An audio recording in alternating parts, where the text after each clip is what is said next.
بسم اللہ الرحمن الرحیم۔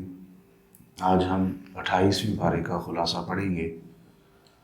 28ویں پارے کی پہلی آیت مبارکہ قد سمع اللہ قول التی تجادلک فی زوجہا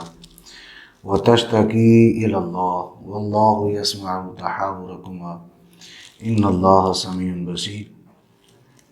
اس آیت مبارکہ میں اللہ رب العزت نے اس عورت کے بارے میں ذکر فرمایا کہ جس عورت نے حضور علیہ السلام سے اتنے خوبصورت انداز میں گفتگو کی، تو اللہ رب العزت نے ایک پوری صورت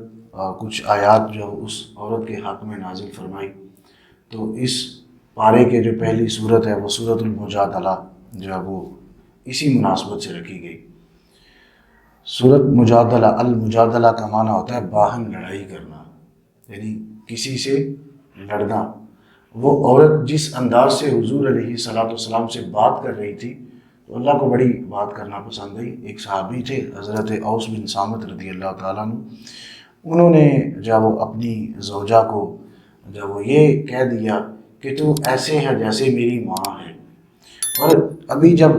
زہار کا نزول ابھی نہیں نہ ہوا تھا، حکم اس کا جب نہیں آیا تھا، تو اس سے پہلے پہلی شریعت میں یہ حکم تھا کہ اگر یہ کسی کو جملہ بول دینا کہ تو میری ماں ہے تو اس سے طلاق مانی جاتی تھی۔ تو وہ عورت حضور علیہ السلام کی بارگاہ میں آئی، تو وہ آ کے عرض کی، حضور اب میرے شوہر نے مجھے یہ جملہ بول دیا ہے، تو اب میرے لیے تو حرام ہو گئی، ہم ایک دوسرے پر حرام ہو گئے ہیں، تو اب آپ ہی بتائیے کہ ہم کیا کریں۔ تو حضور علیہ السلام اس پر خاموش رہے، لیکن وہ عورت بار بار حضور علیہ السلام سے عرض کرتی رہی کہ میرے بارے میں کچھ فرمائیں، میرے بارے میں کچھ فرمائیں، میرے چھوٹے چھوٹے بچے ہیں، اور میں اپنی عمر کے اس حصے تک پہنچ چکی ہوں کہ آپ آگے وہ کسی دوسرے شوہر کی طرف جانا ناممکن ہے، تو اب آپ میرے لیے کوئی حکم ارشاد فرمائیں۔ وہ بار بار کہتی رہی۔ تو پھر اتنے میں اللہ رب العزت کی جانب سے جبرائیل امین آئے، تو وہ یہ آیت لے کر آئے کہ قد سمع اللہ، تحقیق ہم نے سن لیا، یعنی اللہ نے سن لیا اس عورت کے اس جملے کو۔ تو پھر اس عورت کے جب جملے کو سنا گیا تو پھر اس کے حق میں یہ آیت نازل ہوئی۔ اور یہ عورت خولہ بن ثعلبہ اس عورت کا نام تھا۔ تو اس کا مقام پھر بڑا رکھا گیا۔ سیدنا عمر بن خطاب کے دور میں بھی ایک دفعہ سیدنا عمر بن خطاب کے سے وہ گفتگو کرنے لگی نا یہ عورت، تو عمر بن خطاب کو یہ کہنے لگی کہ عمر یاد ہے نا وہ وقت جب تمہیں عمیر کہہ کے پکارا جاتا تھا؟ تو عمر بن خطاب نے آگے سے کہا کہ ہاں مجھے یاد ہے۔ تو یہ عورت وہ سیدنا عمر بن خطاب کو نصیحت کرنے لگی کہ عمر موت سے ڈرتے رہنا، موت برحق ہے، جبکہ عمر بن خطاب وہ امیر المومنین ہے۔ اب امیر المومنین بھی ہیں اور ساتھ یہ بڑھیا خاتون کیونکہ بڑھیا تھی نا، بوڑھی خاتون، آپ کو پتہ ہے کہ جب ایج کے بندہ آخری حصے تک پہنچ جاتا ہے تو پھر وہ ہر ایک کو نصیحت کرنے والا بن جاتا ہے۔ تو اس عورت نے نصیحت کرنا شروع کر دی، تو ایک صحابی پاس سے گزرے تو انہوں نے کہا کہ عمر اس بڑھیا خاتون کے بارے میں کیوں سن رہے ہو؟ یہ تو بڑھیا خاتون ہے، یہ تو ویسے ہی آپ کو سنائی جا رہی ہے۔ تو عمر بن خطاب نے اس موقع پر یہ فرمایا کہ یہ وہ بڑھیا خاتون ہے کہ جس کے بارے میں میرے رب نے بھی اس کی بات کو سن لیا تھا، عمر کون ہوتا ہے جو اس کی بات کو نہ سنے؟ تو یہ ہے کہ یہ اس عورت کا مقام، پھر اسی عورت کی وجہ سے پھر اللہ رب العزت نے وہ کفارہ زہار ہے نا، وہ اس کی ان آیات کا نزول فرمایا۔ کفارہ زہار یعنی جس طرح انسان اپنی عورت کو طلاق دیتا ہے نا کہ تجھے طلاق ہے، تو اسی طرح کفارہ زہار بھی ہے۔ کفارہ زہار یہ ہوتا ہے کہ اپنی عورت کو اپنی ماں یا اپنی بہن یا ایسے رشتے جن سے نکاح نہیں ہو سکتا ان سے تشبیہ دے دینا، یعنی کہہ دینا اپنی عورت سے تو ایسے ہے جیسے میری بہن لگتی ہے، تو اس سے کفارہ زہار وہ حرمت ثابت ہو جاتی ہے۔ اب اس جملے کے بولنے سے عورت کے ساتھ ازدواجی تعلقات قائم نہیں کر سکتے، کیونکہ قرآن نے فرمایا کہ اب اگر تم ازدواجی تعلقات رکھنا چاہتے ہو تو اس کے لیے یہ ہے کہ تم قبل ان یتماسا، یعنی اس کو مس کرنے سے پہلے، یعنی اس کو چھونے سے پہلے تمہارے لیے ضروری ہے کہ فصیام الشہرین متتابعین، کہ 2 ماہ کے روزے ہیں۔ پہلے تو غلام آزاد کرنے کا کہا، اب تو یہ دور ایسا ہے کہ اب تو غلام نہیں ہے، لیکن پھر بعد میں آپ نے حکم فرمایا کہ شہرین متتابعین، 2 ماہ کے روزے جو ہیں وہ تمہارے اوپر لازم ہیں، کہ اگر تم اپنی عورت سے ایسا جملہ بول بیٹھو تو تمہارے لیے ضروری ہے کہ تم 2 ماہ کے روزے رکھو۔ اور پھر آگے حضور علیہ السلام نے فرمایا فَمَن لَّمْ يَسْتَطِعْ مِنكُمْ، اگر تمہارے اندر استطاعت نہیں ہے، یعنی فَمَن لَّمْ يَسْتَطِعْ، استطاعت نہیں رکھتے 2 ماہ روزے رکھنے کے، فَإِطْعَامُ 60 مسکینا، پھر 60 مسکینوں کو اوسطاً طریقے سے کھانا کھلایا جائے، یعنی 60 مسکین ہے، جس طرح درمیانے درجے کا کوئی بھی 2 ٹائم کا کھانا آپ جو ہے وہ 60 مسکینوں کو کھلا لیں گے۔ تو جو جملہ تم نے بول لیا اپنی عورت کے لیے، اس جملے کی وجہ سے یہ جو ہے تمہارے اوپر وہ زوجہ تمہاری حلال ہو جائے گی۔ اسی سے کچھ لوگوں نے جب وہ تیسری طلاق کے بعد یہ نکال لیا کہ 60 مسکینوں کو کھانا کھلا لو، عورت کو گھر لے آؤ، تو البتہ ایسا نہیں ہے، وہ اس موقع پر ہے کہ جب تم طلاق نہ دو بلکہ کفارہ زہار یعنی زہار کر بیٹھو اپنی عورت سے، تو اس موقع پر تمہارے لیے ہے کہ تم 60 مسکینوں کو کھانا کھلاؤ اور اب جو اپنی زوجہ کو گھر لے آؤ، یہ تمہارے لیے جو وہ جائز رکھا۔ اور پھر آگے چل کے ملتا ہے یا ایھا الذین آمنوا اذا ناجیتم الرسول فقدموا بین یدی نجواکم صدقہ، یعنی یہاں پر حضور علیہ السلام کے ادب کے بارے میں میرے رب نے فرمایا کہ اے ایمان والو، جب بھی تم حضور علیہ السلام سے کوئی مسئلہ دریافت کرنے کے لیے جاؤ نا، تو یعنی جب بھی ان کے پاس جاؤ تو جانے لگو تو جانے سے پہلے صدقہ کر کے جاؤ، یعنی حضور علیہ السلام کی بارگاہ اتنی اعلیٰ اور اتنی جب وہ عظمت والی بارگاہ ہے، یہاں ویسے ہی جو ہے وہ انسان کو منہ اٹھا کے جانے کی اجازت نہیں۔ تو یعنی میرے اب نے فرمایا کہ جب اے صحابہ سے بڑا فرمایا کہ اے ایمان والو، جب بھی جاؤ صدقہ کر کے جاؤ۔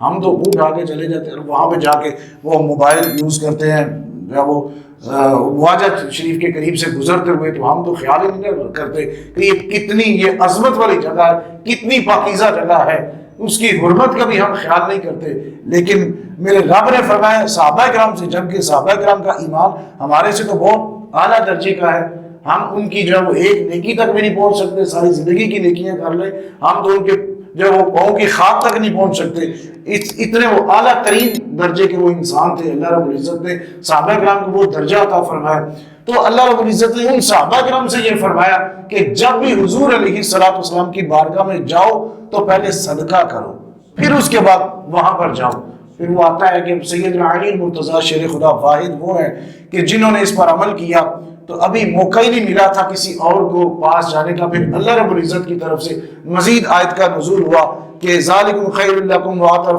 فإن لم تجدوا، پھر اللہ رب العزت نے فرمایا اگر تم ایسا نہ کر سکو تو فإن اللہ غفور رحیم، بس بے شک اللہ بخشنے والا مہربان ہے۔ اب اس کے بارے میں تفصیل ملتی ہے کہ صحابہ کرام نے جا کے حضور علیہ السلام سے عرض کی، حضور کہ کچھ غریب صحابہ کرام بھی ہیں کہ جو ہر وقت صدقہ نہیں کر سکتے، تو اللہ رب العزت نے اس وجہ سے اس آیت کا نزول فرمایا کہ جو غریب صحابی ہیں جو ہر وقت صدقہ نہیں کر سکتے، وہ بھی آ کے کوئی سوال کرنا چاہے تو بغیر صدقے کے کر لے۔ لیکن بارگاہ وہ اتنی عظمت والی ہے، یہاں جب وہ اس چیز کا بتانا مقصود ہے کہ وہ بارگاہ اتنی مقدس ہے کہ وہاں جانے سے پہلے صدقہ کرو۔ اور پھر آگے چل کے ملتا ہے اسی پارے کے اندر لو انزلنا هذا القرآن على جبل لرأيته خاشعا متصدعا من خشیۃ اللہ، اور اللہ رب العزت نے یہاں قرآن پاک کے بارے میں فرمایا کہ اگر ہم یہ قرآن کسی پہاڑ پر اتارتے نا کہ یہ پہاڑ بھی ریزہ ریزہ ہو جاتے، یعنی پہاڑ بھی نہ تاب لا سکتے۔ یعنی حضور علیہ السلام کا اگرچہ دل بڑا نرم تھا، بڑا نرم تھا، احادیث میں ملتا ہے کہ حضور علیہ السلام پر جب قرآن کا نزول ہو رہا ہوتا نا تو آپ کا چہرے کا رنگ سرخی مائل کبھی زرد ہو جاتا، چہرے پر پسینہ آ جاتا تھا جب قرآن کا نزول ہوتا، کیونکہ میرے رب نے فرمایا کہ قرآن کا نزول اتنا بھاری ہے کہ اگر ہم کسی پہاڑ پر بھی ڈال دینا تو وہ بھی پاش پاش ہو جاتا، ریزہ ریزہ ہو جاتا، وہ بھی اس کا وزن نہ اٹھا پاتے۔ یہ صرف حضور علیہ السلام کی ذات ہے کہ اللہ رب العزت نے ان پر قرآن اتارا، پھر حضور علیہ السلام نے اس کو برداشت کیا۔ یہ بڑے ہمت بڑے حوصلے کی بات ہوتی ہے۔ آپ نے فرمایا ولا یتمنوا ابدا بما قدمت ایدیہم واللہ علیم بالظالمین۔ اللہ رب العزت نے ان یہودیوں کے بارے میں یہاں ذکر فرمایا کہ جن یہودیوں نے حضور علیہ السلام کی تکذیب کی، اللہ رب العزت کا انکار کیا اور اسلام کا انکار کیا، اللہ رب العزت نے فرمایا کہ ان کے اس انکار کی وجہ سے وہ کبھی بھی تا قیامت جو ہے وہ کبھی موت کی تمنا نہیں کر سکتے۔ کچھ بھی ہو جائے وہ موت کی تمنا، آج بھی دیکھیں دنیا کہاں سے کہاں تک پہنچ چکی ہے، لیکن یہودیوں نے آج تک موت کی تمنا نہیں کی۔ کیونکہ اس وجہ سے کہ وہ ڈرتے ہیں کہ کل کو ہم نے جب وہ اللہ کی بارگاہ میں جانا ہے، ڈر ان کے دل میں ہے، لیکن دنیا میں بھی وہ نہیں